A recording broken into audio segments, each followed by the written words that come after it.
Tamil travel சேனலுக்கு மீண்டும் உங்களை வரவேற்கிறோம். 11வது வாரம் கருவின் வளர்ச்சி மற்றும் பிரெக்னன்சி சிம்டம்ஸ் மற்றும் அது கூடவே என்னென்ன டிப்ஸ் ஃபாலோ பண்ணலாம் அப்படின்றது தான் இந்த எபிசோடில் பார்க்க போகிறோம். ஸோ பேபியோட க்ரோத் எப்படி மெஷர் பண்ணி பார்க்கலாம் அப்படின்னா, இந்த வாரம் வந்து 1.5 இன்ச்லேருந்து 2 இன்ச் வரைக்கும் க்ரோத் இருக்கும். பேபியோட க்ரோத்து பார்க்குறதுக்கு என்ன ஷேப் சைஸ் வச்சு கம்பேர் பண்ணி பார்க்கும்போது ஒரு சின்ன கேட்டர்பில்லர், ஒரு கம்பளி பூச்சி மாதிரி இருக்குன்னு வச்சுக்கோங்களேன். அந்த மாதிரி இருக்கும் இந்த வாரம். ஸோ பேபியோட வெயிட் பார்க்கும்போது கிட்டத்தட்ட ஒரு 9லேருந்து 9.5 கிராம் வரைக்கும் இருக்கலாம். என்னென்ன க்ரோத் இருக்கு அப்படின்னு பார்த்தோம்னா, இந்த வாரம் ஹார்ட் வந்து ஃபுல்லாக ஃபங்க்ஷன் ஆயிடுச்சுன்னு போன வீக்லேயே சொல்லியிருந்தோம். ஸோ வந்து ஹார்ட் பீட் வந்து கிட்டத்தட்ட 120 டைம்ஸ் பர் மினிட், அதாவது ஒரு நிமிஷத்துக்கு 120 தடவை அந்த இதய துடிப்பு இருக்கும் பேபிக்கு. ஹியூமன் நம்ம நார்மலாக ஒரு அடல்ட் ஹார்ட் பீட்டோட பேபி அந்த கருவின் ஹார்ட் பீட் வந்து கூட தான் இருக்கும் இந்த ஸ்டேஜஸ்லாம். ஸோ அது மட்டும் இல்லாமல் ஃபேஸ், முகத்தில் என்ன மாறுதல்கள் இருக்கும் பார்த்தோம்னா, நேசல் பேசேஜஸ் ஓப்பன் ஆயிரும், அதாவது மூக்குலேருந்து அந்த துவாரங்கள் எல்லாம் ஓப்பன் ஆகிடும். அது கூடவே காதுகள் வந்து சரியாக அதோட ஸ்ட்ரக்சருக்கு ஃபார்ம் ஆக ஆரம்பிக்கும். ஜா லைன் வந்து ஃபார்ம் ஆகும். கரெக்டாக அந்த ஜா லைன் வந்துட்டாலே அந்த ஃபேஷியல் ஃபீச்சர்ஸ் வந்துடும். ஸோ ஒரு முகம் எப்படி இருக்குன்ற அமைப்பு வந்து இந்த ஜா லைன் இருக்கும்போது வந்துடும். அது கூடவே போன்ஸ் எல்லாம் வந்து ப்ராப்பராக ஃபார்ம் ஆகுது. வேற என்ன மாறுதல்கள் இருக்குன்னு பார்த்தோம்னா, கை விரல் கால் விரல்கள் வந்து ப்ராப்பராக டெவலப் ஆகிருக்கும். இதுக்கு முன்னாடி வந்து அந்த வெப்டு ஃபீச்சர்ஸ் இருக்கும், அதாவது ஒரு தவளையோட கை கால்கள் எப்படி இருக்குமோ அது மாதிரி இருக்கும். ஆனால் இந்த வீக்கில் வந்து ப்ராப்பராக கை விரல் எப்படி இருக்கணுமோ அந்த மாதிரி இருக்கும், கால் விரல்கள் என்ன இருக்குமோ அந்த மாதிரி இருக்கும். ஸோ என்னதான் இருந்தால் க்ரோத் ஆகிட்டே இருந்தாலும் இன்னும் ஹெட்டு வந்து டிஸ்ப்ரொபோர்ஷனேட்டாக தான் இருக்கும். இன்னும் தலை வந்து உடம்பை விட கம்பேர் பண்ணி பார்க்கும்போது தலை இன்னும் பெருசாக தான் இருக்கும். ஆனால் போக போக இன்னும் வர வாரங்களில் அது வந்து அந்த ப்ரொபோர்ஷன் கரெக்டாக வந்துடும். வேற என்ன வளர்ச்சி ஆர் என்ன சேஞ்சஸ் இருக்கும் அப்படின்னு பார்க்கும்போது, உதடுகள், லிப்ஸ், டங் அதெல்லாம் ஃபார்ம் ஆயிடும்.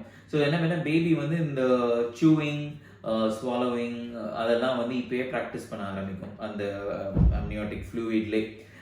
ஸோ அதெல்லாம் வந்து இப்போயே அந்த பேபி வந்து எல்லாம் ப்ராக்டிஸ் பண்ணிகிட்டே இருக்கும். மற்றபடி ஹேர் ஃபாலிக்கிள்ஸ் ஃபார்ம் ஆக ஆரம்பிக்கும். ஹெட்லேருந்து டோ வரைக்கும் ஹேர் ஃபாலிக்கிள்ஸ் ஃபார்ம் ஆகும். அது மட்டும் இல்லாமல் செஸ்டில் வந்து நிப்பிள்ஸ் வந்து நல்ல விசிபிளாக தெரியும். ஸோ அது கூடவே வந்து பேபி அந்த மசில்ஸ் எல்லாமே வந்து வளர ஆரம்பிச்சதுன்னு சொல்லியிருந்தோம் இல்லையா. அதனால வந்து என்ன பண்ணால் பேபி இந்த கை காலை அசைக்கிறது, ஆட்டுறது, அதோட மூமெண்ட்ஸ் எல்லாமே வந்து நல்லா கிக் பண்ண ஆரம்பிச்சிடும். ஸோ அந்த பாடி எப்படி அது ஸ்ட்ரெச் பண்ணி அது எல்லாமே வந்து சொல்லப்போனால் ஆக்சுவலி நான் யூட்ரஸ் தான் வந்து பேபியோட ஜிம்முன்னே சொல்லலாம். 24 hours ஓப்பன் ஜிம். அந்த பேபி வந்து உள்ள ஸ்ட்ரெச் பண்ணுது, யோகா பண்ணுது, என்ன வேணால் பண்ணும், கை காலை அசைக்கிறது, ஆட்டுறது, குத்துறது. ஸோ எல்லாமே வந்து உள்ள யூட்ரஸ்குள்ளே ப்ராக்டிஸ் ஆகிட்டு இருக்கு. இப்போது இன்னும் ரொம்ப கூடிய சீக்கிரத்திலே வந்து வெளியில் வந்து உங்களுக்கு குத்த போகிறான் இல்லை போகிறா. அதனால் அது எல்லா ப்ராக்டிஸ், அந்த மூவ்ஸ் எல்லாமே வந்து பேபி இப்போ வந்து உங்களோட யூட்ரஸ்குள்ளே எல்லாத்தையும் பண்ணிகிட்டு இருக்கு இப்போ. ஸோ இது வரைக்கும் நம்ம கருவின் வளர்ச்சி, பேபியோட க்ரோத் பார்த்துட்டு இருந்தோம். இப்போ வந்து ப்ரெக்னென்சி சிம்டம்ஸ் என்னென்ன இருக்குது, இந்த வாரம் என்னென்ன எக்ஸ்பீரியன்ஸ் பண்ணுவாங்க ப்ரெக்னென்ட் லேடிஸ்ன்றது அப்படின்றத பார்க்கலாம். ஸோ டம்மி க்ரம்பிளிங், அதாவது இந்த வயிறு வந்து ஒரு மாதிரி சத்தம் போட்டுகிட்டே இருக்கும். பசி நிறைய எடுக்க ஆரம்பிக்கும் இந்த வாரம். ஸோ பசி நிறையா எடுக்கும். அதாவது இப்போ உங்கள் பேபி அஃப்கோர்ஸ் வளர்ந்துட்டே இருக்கு இல்லையா. ஸோ ஹார்மோனல் ஆக்டிவிட்டிஸ் நடந்துகிட்டே இருக்குது, கொஞ்சம் நிறையாவே பசிக்கும். அது மட்டும் இல்லாமல் மார்னிங் சிக்னஸ் வந்து கொஞ்சம் குறையிறதுக்கு வாய்ப்பு நிறையவே இருக்குது. இது கூடவே சேர்ந்து ப்ளோட்டிங் இருந்துகிட்டே தான் இருக்கும். ஸோ அதுக்கு முக்கியமான காரணம் வந்து என்னென்னா, ஹார்மோனல் சேஞ்சஸில் வந்து ப்ரொஜெஸ்ட்ரான்ற ஹார்மோன் வந்து ப்ரொடியூஸ் பண்ண ஆரம்பிக்கும். இது வந்து என்ன பண்ணணும்னா மசில்ஸ் எல்லாம் வந்து கொஞ்சம் சாஃப்டாக ரிலாக்ஸ் பண்ண வைக்கும். ஸோ அப்படி பண்ணும்போது it slows down all of the process. இந்த டைஜஷன் ப்ராசஸாக இருக்கட்டும், மெட்டபாலிசமே கொஞ்சம் ஸ்லோ பண்ணும்.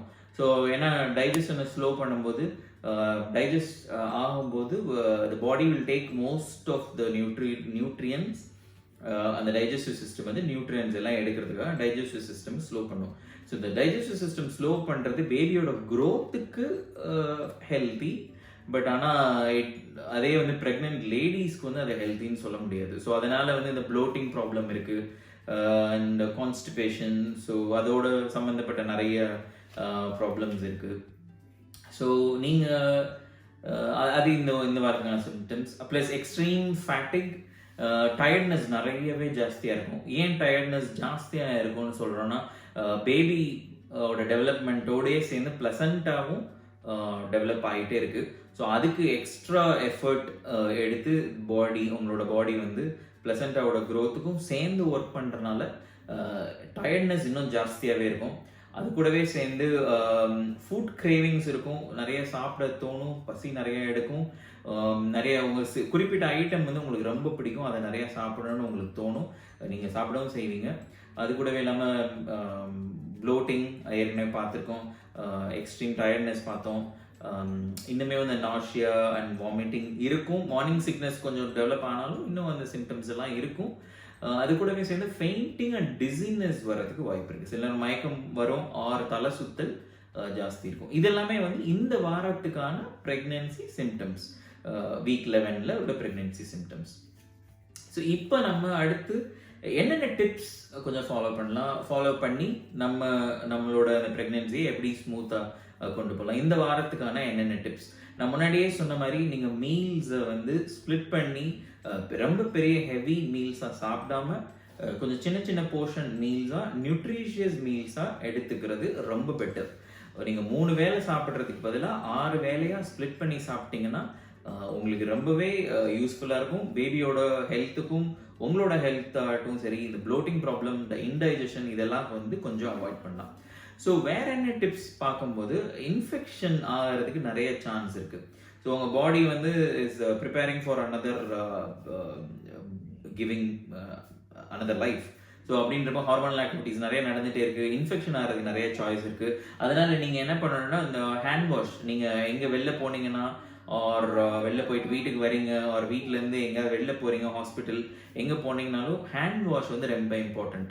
ஸோ நீங்கள் ஒரு ஆல்கோஹால் சானிடைசிங் ஜெல் வச்சுக்கலாம், இல்லை சோப் யூஸ் பண்ணி நீங்கள் உங்களோட கைகள் மற்றும் சரௌண்டிங்கை சுத்தமாக வச்சுக்கிறது ரொம்ப பெட்டர். அடிக்கடி ஹேண்ட் வாஷ் பண்ணுங்கள், சானிடைஸாக வச்சுக்கோங்க. வேறு vitamin C is very important.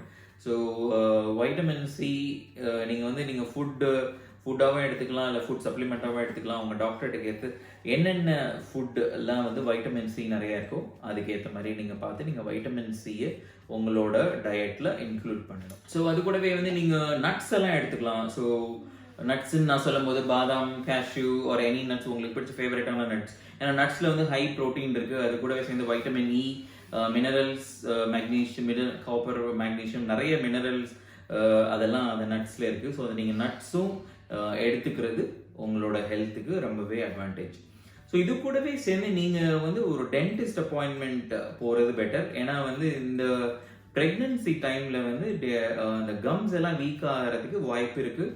So அதனால் நீங்கள் ஒரு டென்டிஸ்ட் அப்பாயின்மெண்ட் போய் உங்கள் கம் ஹெல்த் எல்லாம் செக் பண்ணிவிட்டு, ஈர்கள்லாம் நல்லா வலுவாக இருக்கா, எந்த இன்ஃபெக்ஷனும் இல்லையா, எந்த டிசீஸும் இல்லை, ஒரு க்ளீன் பண்ணலாம், இல்லாட்டி ஒரு ஜென்ரல் செக்கப் போகிறது ரொம்பவே அட்வைசபிள்.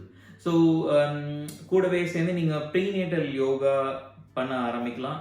ஸோ யூடியூப்பில் தேடினீங்கன்னா நிறைய ப்ரீநேட்டல் யோகா வந்தாச்சு. ஆர் உங்கள் சிட்டிலே கூட ப்ரீநேட்டல் யோகா நிறைய பேர் சொல்லி தருவாங்க.